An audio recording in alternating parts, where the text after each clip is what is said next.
Adjectifs pour qualifier le second tome de la dernière muse. Le premier, je dirais mouvementé. Mouvementé parce qu'il va y avoir encore énormément de rebondissements dans la suite de l'histoire. Ensuite, je répondrai sensuel. Sensuel pour qualifier la relation de Kat et de Rip qui est plutôt explosive. Et dans ce second tome, il y aura certains passages où on aura vraiment très très chaud. Et enfin, je dirais révélateur. Révélateur, ouais. Parce que dans le premier tome, il y avait énormément de questions qui restaient en suspens.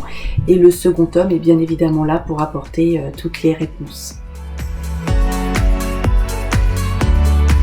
Ce second tome va voir l'évolution de notre héroïne, Cataline, qui dans le premier tome était plutôt quelqu'un de réservé, voire renfermé, plutôt naïve et certaines fois agaçante. Une personne qui a vécu des moments difficiles, assez douloureux, et qui a été abîmée par la vie.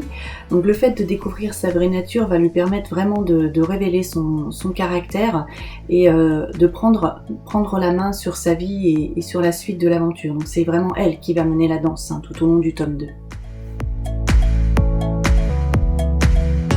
La relation de Cataline et de Rip est plutôt explosive.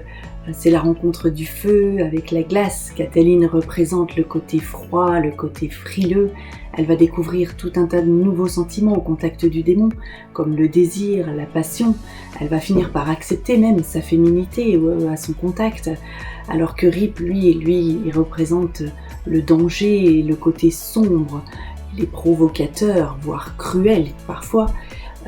Il représente à merveille effectivement le feu. C'est d'ailleurs l'endroit d'où il vient, puisqu'il sort des enfers. Donc oui, j'aurais tendance à dire Cataline et Rip, c'est le feu et la glace.